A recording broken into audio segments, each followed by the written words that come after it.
Oh, all right. Now we're ready. Lights, camera, action. Okay, folks. Well, again, thank you so much for joining us tonight. My name is Maria Ocasio, and I am the Lehigh Valley Field Coordinator for both Penn Future and Conservation Voters of PA. In addition to my role at Conservation Voters of PA and Penn Future, I also serve as the chairperson for the Allentown Environmental Advisory Council, or the EAC for short.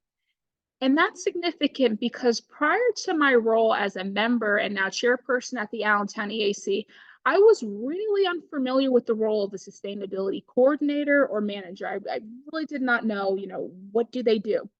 As I started to learn about sustainability positions in towns and cities across PA, I learned what a great resource this could be to push for local environmental and climate action. And so, to this end, we have three fantastic sustainability managers and coordinators who have so graciously agreed to provide such insight tonight. Joining us from Lower Merion Township, we have Sustainability Manager Paloma Vila. From the City of Erie, we have Sustainability Coordinator Sarah Peelman. And from the City of Reading, we have Sustainability Manager Bethany Ayers Fisher. We also have the chance to hear from our CVPA Federal Campaigns Manager, Matthew Salton, who will provide an in-depth detail about the Inflation Reduction Act, more specifically how townships and municipalities can benefit from that federal funding. So I'm going to introduce our first, again, lovely speaker, Ms. Paloma Vila. Paloma is the first sustainability manager in Lower Merion. Paloma partners with township department heads and the Environmental Advisory Council to incorporate best practices and policies into sustainable plans and programs with township department heads and the Environmental Advisory Council to incorporate best practices and policies into sustainable plans and programs. Paloma has a BS in Civil and Environmental Engineering from Temple University, an MS in Sustainable Engineering from Villanova University, and is a licensed professional engineer. So Paloma, you can go ahead and introduce yourself and take it away. Thank you so much. It's great to be here. So I know that the goal is to explain a little bit about what sustainability managers do, and a little bit about how we can help our various municipalities. Yeah, so generally I basically act as a consultant for an internal consultant for other departments and our board of commissioners. There's a lot of, there's a lot of desire to be more sustainable and take more sustainable actions, but not everyone is so sure about what to do or how to do it, or on a project by project, or year by year basis, how to make it happen. So I help with that, kind of guide our programs and our processes into a more sustainable direction, into the direction of reducing our carbon emissions and our overall environmental footprint. And then I'm working to advance new sustainability initiatives and programs outside of what our normal, our normal day-to-day actions would be, integrating things into our township operations, as well as promoting sustainability within the community, and helping residents and business owners sort of understand how they can be part of the energy transition or be part of sustainability initiatives, and how they can implement sustainable practices in their lives or in their businesses. So since I've been at the township, I started in 2021. And as Maria mentioned, I'm the first sustainability manager. So first order of business was to develop a sustainability plan. And I worked with our EAC, our Shade Tree Commission, our staff, and lots of community members to get input for that and really think through what the priorities are of our community, and work with the science and the data available to suggest how do we achieve those goals. And then I've also helped to guide decision making within township operations on things like procuring electric vehicles, our waste contracts, building projects, and how to incorporate sustainability into them and into new developments within our purview, and as well as on clean energy projects. and lots of community engagement. So, lots of working with our community organizations to get the message out about sustainability and to help people understand how they can kind of be part of this. So what I'm currently working on is implementing some of the clean energy projects. We're looking at solar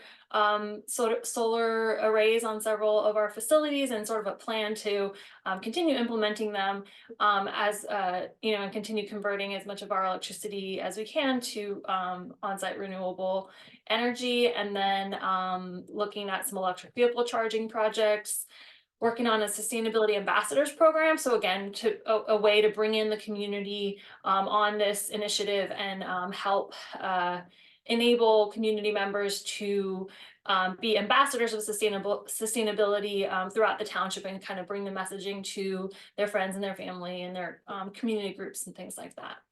I'm also working on an annual sustainability report, so we can kind of hold ourselves accountable to what we set out to do in the plan. So as far as, why I think this position is important, obviously I'm a little biased. It's something I care a lot about is sustainability. As Marie mentioned, I went to school to be part of this. But, objectively, I think that, local municipalities have the ability to make sustainability more accessible to residents in a way that they might not be able to do on their own. And municipalities are also large employers often, and they have operations that in and of themselves have significant carbon emissions or environmental footprint. So, what a sustainability manager can do is sort of unlock these opportunities to make our own operations more sustainable and reduce our own footprint, and also make things more accessible and possible for our residents. So, having a dedicated person in this role, it really establishes the sustainability as a priority of the municipality, as opposed to sort of a side project of someone in a different role. So, you really can't do a comprehensive sustainability program and create it and implement it as part of someone else's job description, right? People are busy. They're doing the most that they can within their job. So it's just not going to happen to the extent that it needs to if there isn't someone dedicated to doing it. So that's really, I think, the case to be made for a sustainability manager. And I think that you'll hear from me, and you'll hear from the others that having a sustainability manager on staff really helps unlock a lot of those opportunities, and having someone focused on it full time makes it a lot move a lot smoother. I know that saving money was a question, and how sustainability managers can save money for their municipalities and residents. And I think some of the other panelists are going to speak to that a little bit, but I want to push back on that thought just a tiny bit. And I want to ask, are we expecting parks directors or public works directors to save money? Or are we expecting them to use tax dollars responsibly to provide important services that are of value to residents? It's a specific difference, right? So I really think it's just as imperative for local governments to reduce their own environmental footprint and facilitate residents to reduce theirs too, as it is for them to plow streets or maintain parks. It's a service to residents. So even though a lot of sustainability initiatives will result in cost savings, some won't. And I don't think that that's a reason not to do them, right? I think it's up to a sustainability manager to use data and science and public engagement to figure out sort of how to prioritize initiatives based on what impact they're going to have, and not necessarily on how much money they save. With all that being said, there are lots of opportunities to make things more efficient and save money for residents and the municipalities themselves. But I just wanted to push back a little bit on the ideology that it has to be something that saves money, because as a service to residents, I don't think it necessarily should be held to that exact standard. So just a little something to think about. But thanks again for having me. I hope this answers some questions of yours, and I'm looking forward to hearing from the rest of you guys.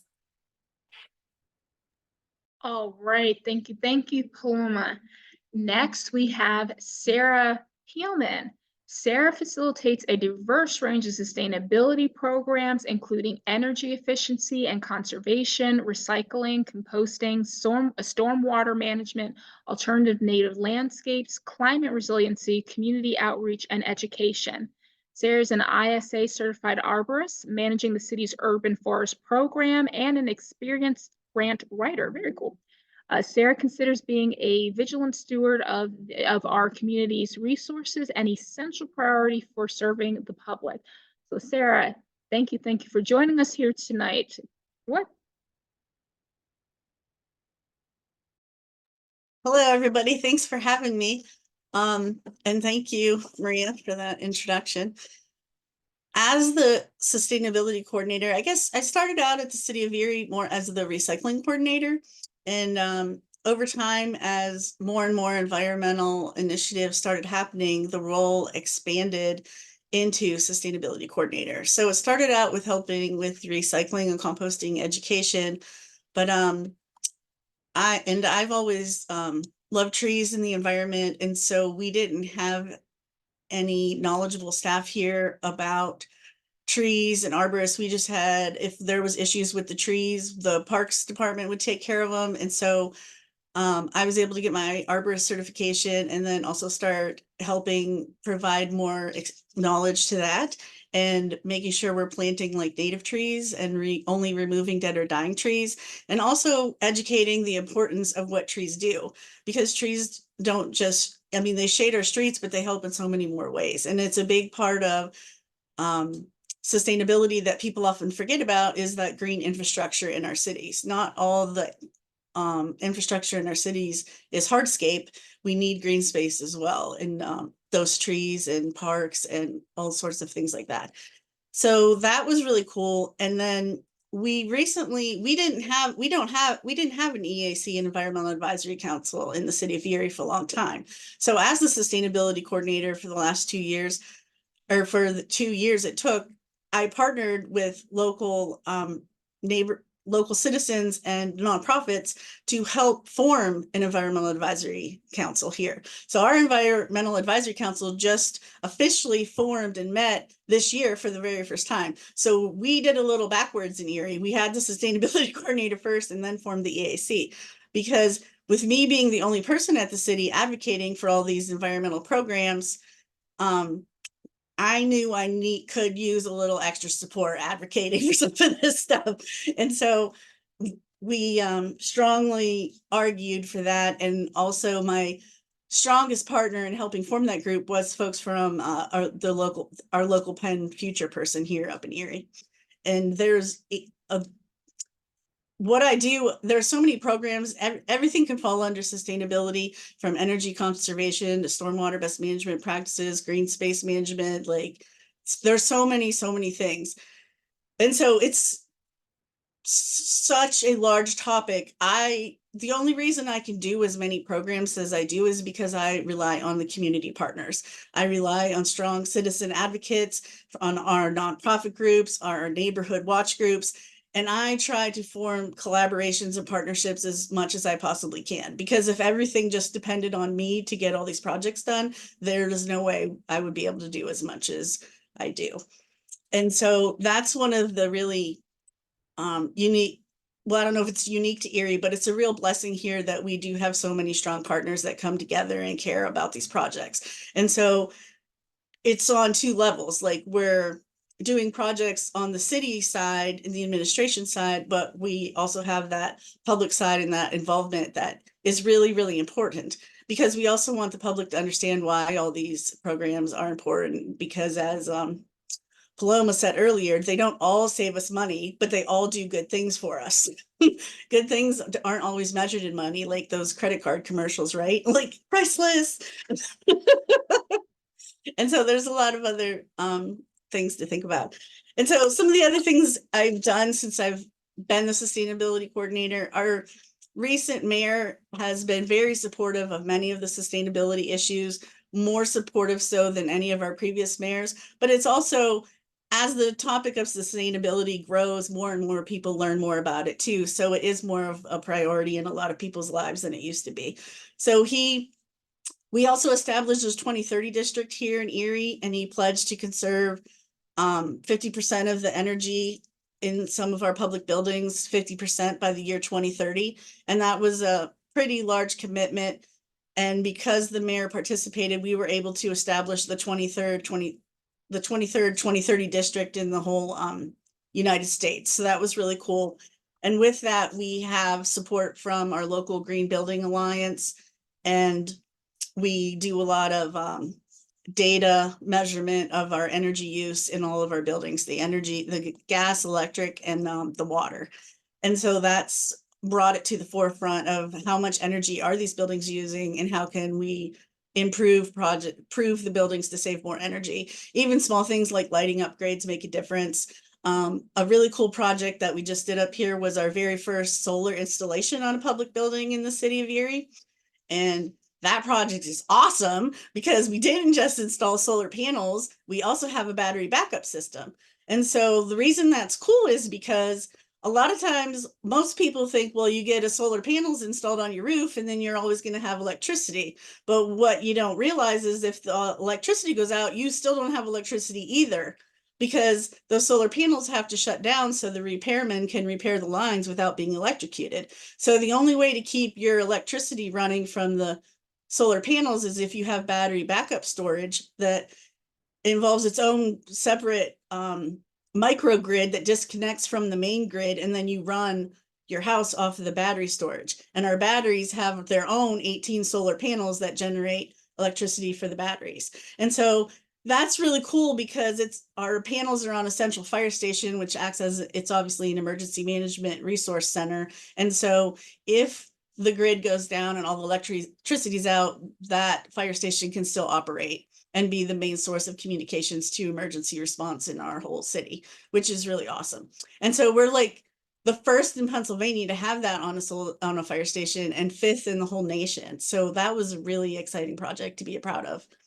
And then the most recent grant that we just got awarded for, it took years and years and years of convincing the city to try to get some electric vehicles. And we finally, with the pilot program from the DEP, applied for this program to do a pilot project, and we're getting 5 electric refuse trucks. So there's 0 emission electric vehicles, and we're actually part of a whole pilot program in the state to see if these trucks really can work, because the excuse up in Erie is, well, it gets too cold and there's too much snow, so the electric vehicles won't work in the snow, in the cold, and the batteries will run out of electricity. So we're really excited about that project, and we're hoping it proves everybody wrong, and the electric vehicles are awesome and they work great, because they already use them a lot of places in Canada. So we're not as far north as Canada. I know a lot of people forget Erie's way up here by the lake, but here we are. And we still, so I'm really excited about that. That's what was like a $3 million project. So it was a huge effort to work on that grant. We also, I've encouraged over the years, encouraged the city to do some stream restoration projects that we've been able to, I think we're on our 2nd or 3rd one, which is really awesome, to help reduce like erosion into the streams and restoring the streams so they don't erode. And we also have litter boom projects where we help and keep the litter, catch the litter before it goes into the Presque Isle Bay is our big bay up here, or then eventually Lake Erie. And I also work really closely with the neighborhood groups too, and help run an Adopt a Park program, but it's more advising them on projects and helping them do things like planting trees or tree care workshops or installing gardens or butterfly gardens or whatever the group wants. Sometimes we even just schedule 2 hours in the evening and we just walk around the neighborhood and everybody just asks me questions about their trees or their plants and flowers, and those are always fun. And so a lot of what I have done isn't just interacting with the community, but it's encouraging our own bureaus and public works department to try to think outside the box and think of other, yeah, there's a whole bunch of hardscape stormwater BMPs you can do, best management practices, but there's a whole bunch of others too that include trees and green space. And like I said, it's really just been trying to just get people to think outside the box and all of the different ways we can solve problems without just doing them the same old way we've always done them, because a lot of times that just pushes the problem later down the road for somebody else to take care of. And I don't know if there's anything else specific you want me to mention. I can just talk on and on and on about what I do all day. So No, Sarah, you make me feel like we need to all take a field trip down to Erie. So yeah, you should. There's all we'll kinds come of and visit things. Sarah. We all want to do it. I love it. Well, Sarah, thank you so much. No, that is awesome. It sounds really exciting over there. I love it. All right. Well, our last sustainability manager, we have Bethany Ayers Fisher. Bethany is a recent graduate of Alvernia University with a Master's of Leadership. Her program focusing on sustainability and local climate change. Go ahead, Bethany. Bethany graduated from Reading Area Community College in 2016 with an associate's degree in social science, anthropology, and an associate's degree in science. She completed her bachelor's degree in environmental biochemistry at Alvernia in 2018. And as if she has any spare time, in her spare time, Bethany volunteers as a master watershed steward at the as a water testing coordinator for the Angelical Creek Watershed Association, with Burke Stands Up, the League of Women's Voters, and is as a co-chair for Earth Day Burke's Planning Committee. So Bethany, you're just everywhere. So thank you for joining us tonight, and I'll let you take it away. Well, thank you. As you can tell, I had a midlife crisis. And I see one of my EAC members and my former professor is on the call, and I frequently like to blame her. If somebody doesn't like what I'm doing, they can talk to Kathy, because as an undergrad in my midlife crisis, she was like, no, I think you should do public policy. I wanted to be a field rat, do all field work. And she was like, no, you've got to do public policy. So here I am. So thanks everybody for being on the call tonight. Sarah, I threatened our public works crews, who do the snow removal crews, to take a field trip up to Erie to actually see how snow removal is done. So I will take you up on that.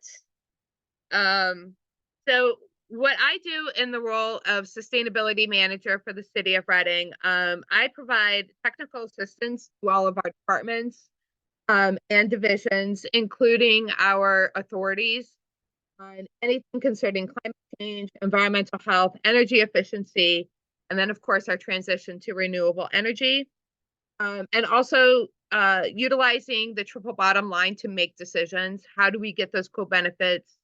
How do we make sure that the environmental and financial and social aspects all create yes? Because spoiler alert, it's the social, it's the people, that's the hard part. And then I also do the strategic planning for the Public Works Department. I work very closely with our arborist and helping him get the resources that he needs. We've also restarted our affiliation with Keep Pennsylvania Beautiful. So we have that going on. And I also have to shout out our EAC, who advocated for my position to exist and have advocated for everything from educator positions to planning positions, and also forced us into being in the first cohort with Pennsylvania DEP for the LCAP program, which is the local climate action planning. So we're in the process of updating our plan. But yeah, without our EAC, I couldn't get 99% of the things that I get done. So shout out to all the EACs. So Paloma had asked, why is this position significant? As staff, and I'm in the position where 40% of my colleagues are going to be retirement age in 5 years. So we're going to have a really big turnover coming up, but they've gotten kind of stuck in this is how we've always done it, or we're not allowed to do anything, kind of a rut. So they're not always aware of new programs, new funding sources, and best practices, updated regulations. So my position is really to help build that capacity to re-examine what we're doing and see if it's working, and then figure out where we need to go and what resources we need to pull in. And then the whole saving money thing, I'm helping to prioritize projects, find the grants, and different programs, to help us. One of our big things is to help us reduce our operational expenses and our energy expenses. We would rather spend that money on people rather than on fuel. And so we've received a lot of technical assistance grants through DEP, Department of Energy, Penn State, and a whole bunch of others that is helping us build out better RFP and bid packages. We're actually beginning the baby steps of our first Guaranteed Energy Savings Act projects.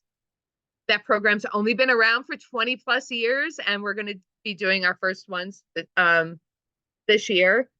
And then we're also applying for the EPA Community Change Grant, which only took me a year and a half to talk everybody into applying for competitive federal money. It's too hard. It's too much work. So we're looking at a very large infrastructure grant. So what have I done so far that has benefited the city? One of the first things I did was energy bill audits. We have 483 meters, I think. Could be a little more, could be a little less, that we pay bills on. And so I went through and made sure that every meter actually matched the address, matched the usage. We did find that we had corrected billing errors, things like we were getting charged for sales tax on bills that we shouldn't have been, incorrect ownership. That was a big one. Unusual usage. We caught that a building that we were using for storage had a broken electric heater thermostat because somebody was actually looking at the usage, which wasn't happening before. And that resulted in about $25,000 in savings. We've been updating all of our communications flyers so that way they're one side English, one side Spanish, and they match exactly, to A, save on printing, and B, making sure that everybody in our community has access to their preferred language for information. So that's just kind of standard across the board now. We have a climate core. That was one of my very first projects when I started in December of 2021. And this year they're going to be entering their third season. It expands our capacity for delayed service projects, delayed maintenance, and they've been super helpful with that. And all of our kids who have gone through the Reading Climate Corps are currently enrolled full-time in college. So I'm very, very excited. Although I really do want some of them to take their education stipend and use it to get a CDL and come and work at Public Works. But I think they're all actually gunning for director one day, so I'm cool with that. We also have a really robust urban agriculture work group that I help support. We in Reading, we flood. Hi, welcome to Reading, we flood. And we were very built out. So we're using our urban green spaces not only as places for people to meet and to interact and have that social space and that food and reduce food insecurity, but also reduce heat island effects, and it's also stormwater infrastructure. So we see our community gardens as infrastructure that needs to be supported and expanded. Trying to think. So we've got, in that group, we've got everybody from our county ag department to our national Department of Ag representatives in our county, to our hospitals, to, you know, people who like to do worm composting. It's a really awesome group.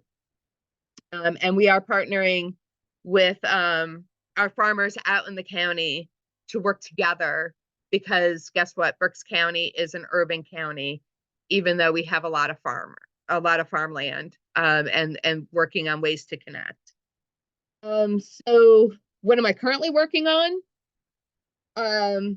We're doing a really large and comprehensive energy efficiency and transition plan for our operations and our recreation buildings, including adding air conditioning to our field houses to expand their capacity in the summer. We're working with Penn State students on a feasibility study for solar at our Public Works Department, and also with one of our community partners, Opportunity House, which is one of our unhoused homeless shelters, to get them additional solar capacity. We're also working with a Penn State student to help us look at what community composting would look like and how we can implement that into our waste program. And then, of course, I'm going to put a shout out for Earth Day Berks, which is April 20th in City Park in Reading. And, you know, if you're in the area, stop by, have fun. We'll be there from noon until 6. And then one of the big issues, it is literally my dam issue. We have a historical 18th century dam that used to be part of our city's water supply. It was literally shows up on maps in 1796. Like George Washington was president. But unfortunately, after it was decommissioned as a water supply, a lead cracking battery plant was installed just downstream of the dam, and they ran without any air quality controls for about 70 years. So we have heavy metal contamination at the site. So we're working with the EPA to get that site remediated. And we are expected to be listed as a national priorities list project, which has only taken about 30 years to actually happen. And so we're expecting that listing next month. So in the middle of March, we should have guidance on us getting actually listed and dealing with that project. So it affects 3 municipalities with over 1,000 property owners to finally get that lead contamination dealt with. Bethany, I would love for you to keep going with all of your amazing projects, but I have to let Matt have some time.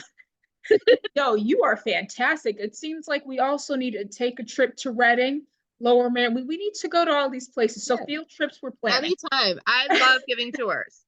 No worries. All right. Well, thank you, our amazing sustainability managers and coordinators. I mean, just again, just the wealth of knowledge and amazing works that you're just performing. I'm just stunned. I really appreciate it. And now I have the pleasure of introducing my colleague, Matt Sultan. He's our federal campaigns manager for LCV. As the federal campaigns manager, Matt is responsible for coordinating federal campaign efforts between New York, New Jersey, Pennsylvania, and Maryland League of Conservation Voter Organizations. He grew up caring about the environment and became an Eagle Scout. He is a graduate of Gettysburg College, with a BA in Environmental Studies and Political Science. So Matt, please give us the information. Thank you so much. So as you've all heard from these terrific sustainability managers, there's a lot happening on the local level. And so it might seem a little out of place at first that my primary focus has to do with federal policy and federal programs. But because of the recent number of national pieces of legislation, there's a lot on the local level that we can do that taps into that because of the bipartisan infrastructure law and because of things like the CHIPS and Science Act and mostly the Inflation Reduction Act. There's a lot of funding available. There are grants available, like Bethany mentioned, like the Community Change Grant, that empower municipalities to do a lot of this work. Next slide. So just to briefly go over what is the Inflation Reduction Act, basically here at Conservation Voters of Pennsylvania, we've been trying to get the word out about this because it's for individuals, it's for municipalities, it's for small businesses and nonprofits. It's really across the board an effort to encourage sustainability, to decarbonize our sectors through clean energy, transportation, agriculture, healthy communities, clean manufacturing, buildings and public lands and waters. Next slide. So just a real quick summary of the benefits. This is nationally we're talking about. It reduces our emissions by roughly a gigaton by 2030. That'll put us roughly at 40% climate emission reduction by 2030. Through these incentives, which I'll get to in a bit, it'll save households in energy costs of up to about $1,800 a year just through efficiencies. It seeks to promote justice. So there's 40% of the benefits must go to disadvantaged, low wealth, or fossil fuel harm communities. And it's a jobs creator, creating up to 9 million new jobs across the country in the next decade. And then all of that comes with the added benefit of increased public health and 3,900 premature deaths and 100,000 asthma attacks yearly will be averted because of the reduced amount of pollution in the air. So before we get into what's available for municipalities and what you might be able to encourage your town to apply for, I just wanted to briefly go over this consumer benefit calculator put together by our friends at Rewiring America. Next slide. So the way this works is, if you could go to the next slide. Yep. So the way this works is that you put in your information based on your zip code and your household income and your tax filing status. And all of that will then spit out about what you might be eligible for based on that information, because it's all based on zip code and filing status and income. So these are tax credits that are available now that will help individuals do this kind of work. We're talking about battery storage installations, credits for things like new electric vehicles. For the first time, credits for used electric vehicles at $4,000. Things like weatherization, making your home more efficient. All of these are available now. Next slide. Then we were just talking before we got this started. We are waiting on rebate information. These are at the point of sale discounts that we can expect by the end of the year.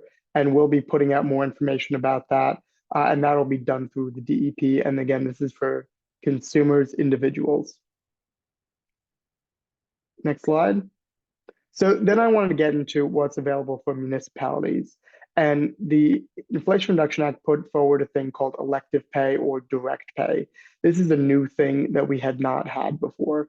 Essentially what it means is that now tax-exempt institutions like local governments, people who don't pay federal taxes, nonprofits, places of worship, schools, for the first time, they can access federal tax credits for a lot of these projects.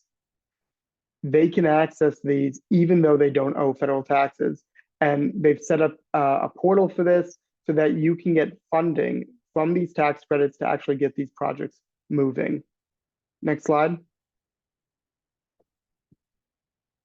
So there are 13 of these elective tax credits in the IRA. They range from energy generation, colored in green. They talk about manufacturing and actually the projects that go into them in gray there. They talk about transportation in blue. And then they talk about alternative fuels in red. So we included the link, and Anna put it in the chat, of what your municipality or nonprofit or anything else might be able to get. Next slide. So I just wanted to briefly go over them a little bit about what kind of examples these might be.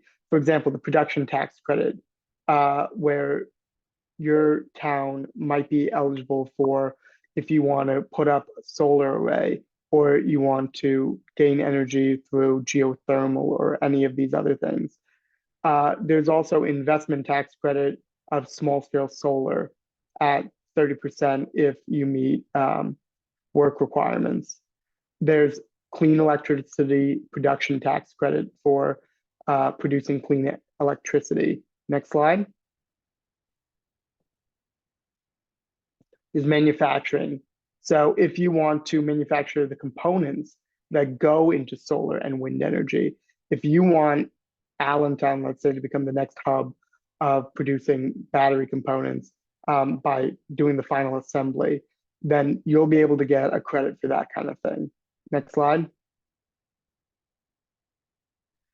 And then the electric vehicle tax credit is not just for individuals, it's also for towns and municipalities and school districts to get medium and heavy duty vehicles like a electric school bus or an electric street cleaner or an electric garbage truck. These kinds of things that they're doing across the country and that result in less air pollution, especially for school buses. Right now, the number one cause of school absenteeism in the United States is because of asthma. And what we see is that kids are getting asthma and the diesel emissions from school buses exacerbate that. It's actually more pollution on the school bus than right outside of it. And so the EPA, through the bipartisan infrastructure law, put forward a massive grant, and it's a yearly basis for school districts to tap into to get electric school bus replacements. This is on top of that. This is a tax credit that allows schools to purchase these vehicles as well. Next slide. And then to produce fuel tax credits, there are these available. Some of the detailed information there will send around the slides after the presentation. Next slide. So I just wanted to include this. It's how to access the direct pay. This is the website. I think Anna is putting the link in the chat. Yep. This is just what the site looks like. If you work for a municipality or you are involved in an EAC or anything like this, or just want to get involved and ensure that your municipality has the information available to them so that they can take advantage of this kind of stuff, send them the links, send them these slides, and put them in contact with us even, and we'll see what we can do.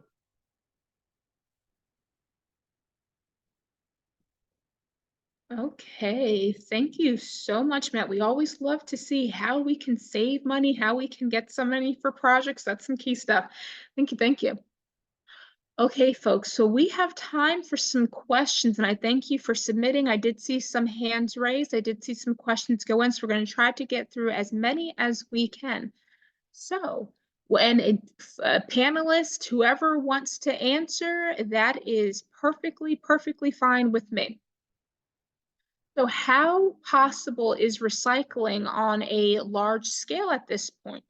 Are there outlets for everything we throw into our single stream bins?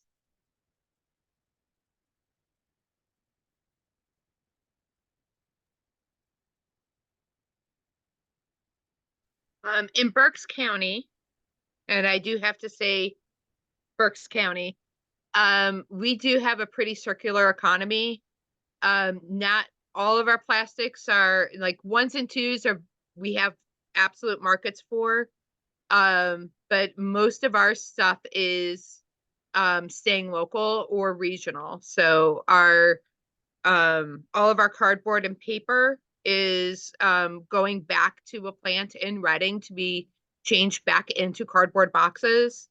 And we do have a couple of plastics plants that are taking the plastic to make into pellets for anything from fabrics to new soda bottles. And then our aluminum also stays local as well. So in Berks County, yes, recycling is working. Okay. Very good. Okay. Any panelists, any other panelists, do you want to weigh in? All right, next question. Because we know this varies from place to place, how are these positions funded in different areas? What department do they sit within? I've definitely seen that differ greatly in different municipalities. Personally, for Lower Merion, I'm in the township manager's office, so I report directly to the township manager. And it's just, just funded with operational budget. Thank you, Paul. Any other panelists? I sit within Public Works. Part of my funding comes out of our recycling budget. We do charge, it is a enterprise fund. So we charge every resident who's on our program a small fee, and I think I get $3 of that.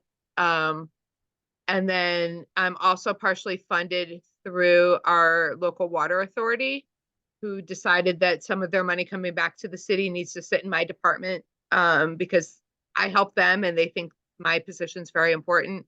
And then I'm also partially funded through general fund.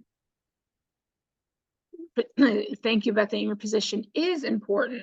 It is.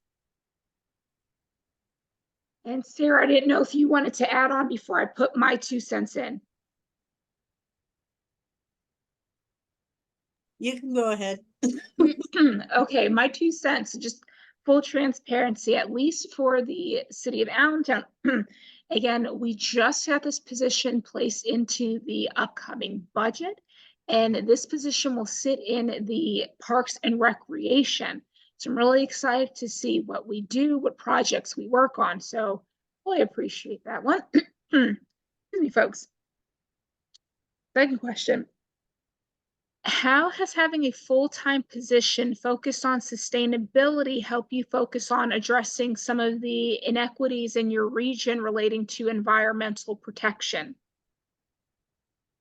That's a lofty one. Yeah, that's hard. It's a hard thing to do. It's something that is an ongoing process and takes a lot of work. And I think a lot of involvement from the community. We have a lot of studies that we've done going out into the community, asking them like what they need. Do they need better sidewalks? Do they need more streetlights? Do they need more parks? Like, do they need this or that or the other thing? But there's not a lot of work that's been done to help them understand sustainability on other levels, and like energy conservation, and planting trees, the benefits of planting trees, how they relate on an economic scale, because in the end it's all about money. So how is it going to benefit people? But it's also about how can we help the residents and improve quality of life. So a lot of it's lack of understanding of what that means, and it's a lot of education. And I think it's a really long-term problem, and we need as much focus on trying to work on that and highlight those issues as much as possible. That's just my opinion. Thank you, Sarah. Thank you. I think in general, most sustainability initiatives are going to be a new initiative to the municipality. So they just in and of themselves, if you have equity concerns top of mind as you're developing programs, they present an opportunity. You're already going to be doing something in a way different from how you did it. So it provides an opportunity to consider how you can do it differently in a way that affects people socially better as well. So it kind of just provides a kind of a new, blank slate to really design things in a way that consider people more than, things in the past historically have. So, if nothing else, it's just kind of keeping it top of mind as you are pursuing projects.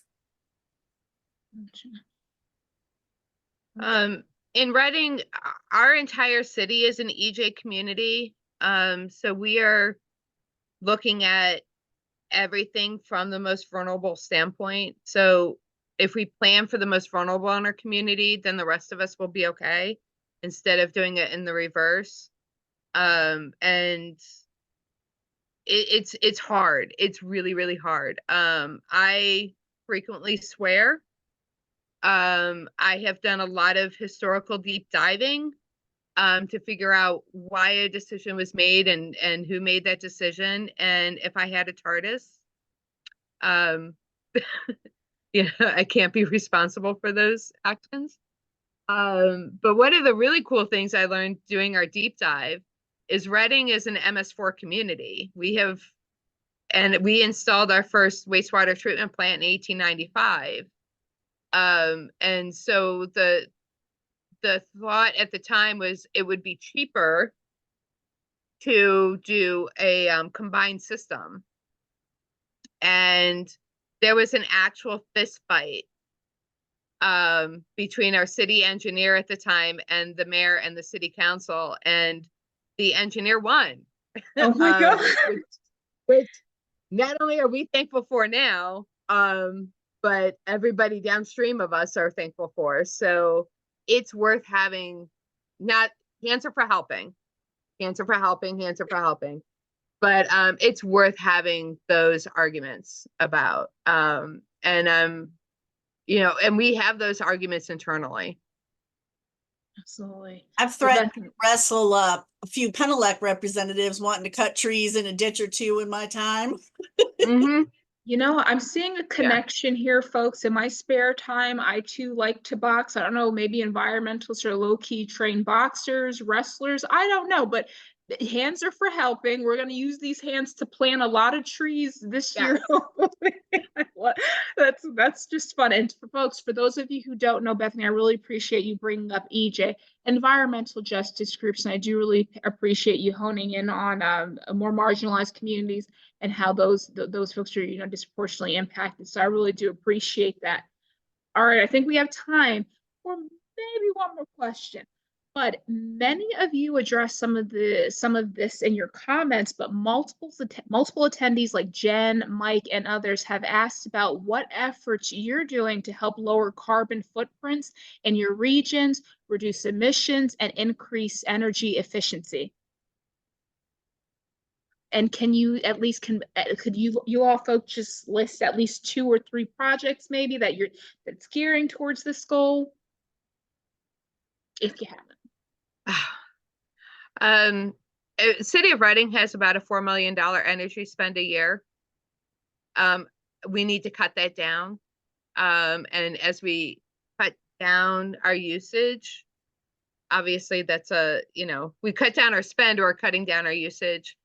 We're trying to do all the things at once. I am frequently dancing backwards in high heels. And it feels like we're not doing a lot because there's a lot happening behind the scenes. But within the next 5 years, everything that Paloma's doing, everything that Sarah's doing, like we'll sit back, we'll be in this meeting again and sitting back and going, oh my God, look at everything we did. So there's a lot of things coming. There's a lot of things that you can do individually in your own home. Talk to your friends. There's lots of programs that are available through utilities. Take advantage of them. So many people aren't taking advantage of what is already there.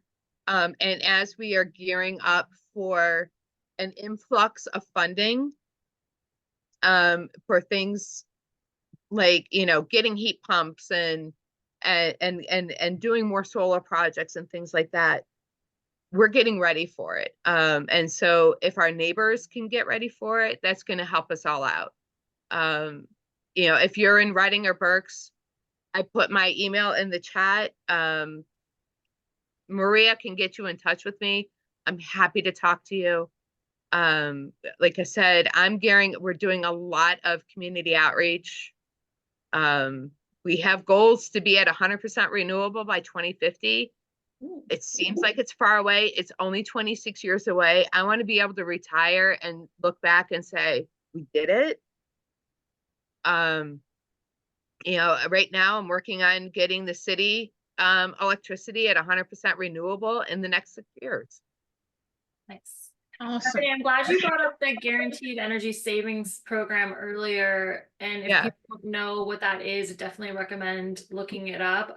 Lower Marion did that before I started, so I Yeah. kind of forget that it happened. But yeah, it was a huge, with everything, all the exciting, electric vehicles and solar and all that and all the incentives for that, it's easy to forget how critical energy conservation is to reducing carbon footprint. It's not as exciting, it's not as shiny, but it's super important, and it'll make the other things easier later down the line. If you're using less energy, that's less renewable energy you have to install. If you're using less energy, that's more capacity for electric vehicles.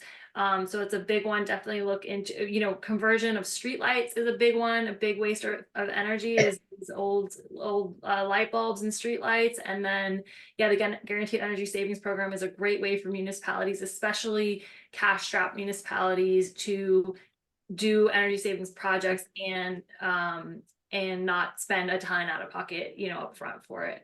And then, of course, there's the renewable energy, the on-site renewable energy, there's renewable energy certificates.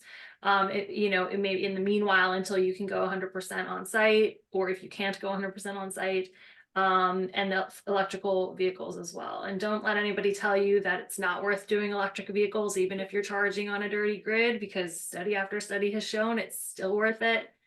Yeah. So just kind of, there's lots of research out there, there's lots of information out there on best practices for carbon reduction. And just don't let anyone try to convince you that those aren't, or try to throw in, arguments against them. I think we know what we need to do, and now we just need to do it. I want to answer Cora's question in the Q&A. We If have folks don't mind right hanging on behind for my, just a moment, go ahead. okay.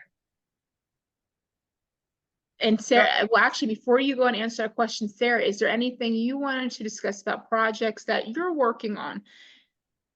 I mentioned a lot of them. I mentioned the 2030 district and our lighting upgrades and solar and electric vehicles. So All right. Okay, last question. Go ahead, Bethany. Okay, so Cora in the Q&A asked about the LNG lines that don't benefit monetarily from the industry.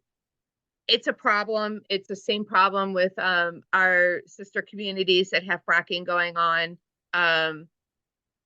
But she was asking about Palestine, Ohio, and the train accidents. I have train lines, and they build trains literally right outside my office. That is something that we're going to have to continue to advocate for railroad safety, because they are interjurisdictional or cross-jurisdictional. They sometimes feel like they can be in control. So, we're conservation voters of PA tonight and Penn Future. We really do need to advocate with our electeds and with the railroads to make sure that they're running safely. Good point. I appreciate that. I didn't mention this when I spoke, and I'm not sure if it fits in, but one of the greatest advantages of having a sustainability coordinator is having somebody that people can call and ask questions to. Yeah. Because if you call engineering and ask a sustainability question, they're just going to be like, yeah, we don't do that. Or public work, like they're just gonna be like, yeah, we don't do that. And so I think that's the greatest benefit. It's almost like I'm the secret tree hugger on the inside that's been planted, and like then everybody can call me, and then I can put them in the right direction of who really they can talk to, or who would be willing to talk to them in that office, because not everybody is willing to consider other ideas. And so I think that's a huge benefit, is just having someone you can contact who will listen to what they have to say and try to put them in touch with the right person. Someone who all your residents can complain to. There you go. All right. Well, folks, Yeah. I Slide wanna into my thank you. DMs. There you go. I want to thank you all for being such an engaged audience tonight. Please be sure to check the Q&As, the answered section, as our panelists try to answer many of your questions via typing. And thank you for this amazing panelists. You guys just joining us tonight and sharing your expertise. I really had fun. And thanks to all our attendees for joining us. The opportunity to learn and get involved, however, does not end tonight because I think you got the sense from our lovely folks. There's a lot to be done. As you all have witnessed, the power of education is a critical tool, not just for us, but for our legislators, as Bethany had alluded to. We have an Advocates for Conservation and the Environment team, ACE for short, in which we connect with our legislators to discuss a variety of environmental issues in our communities. My colleagues will drop a link in the chat. Speaking of legislators, on March 12th, we're planning to have a virtual farm bill conversation with Senator Bob Casey. We would love to see you there and be just as engaged because this crew is pretty awesome. The link will be in the chat, so please keep an eye out for it. And also, I will be sending out a follow-up email this week. It'll have this recording in it, and it'll have the resources that we referenced tonight. And if our lovely panelists are okay, I will add their emails into that email. Okay? Folks, you were the absolute best. Thank you tonight. You guys were just amazing. Thank you. Thank you. It was a pleasure, Maria. Thank you for organizing it, and thanks for everything you're doing to make this happen in your community. It is Yeah. my pleasure. Thank you, folks. It was a great night. Thank you. Thanks so much.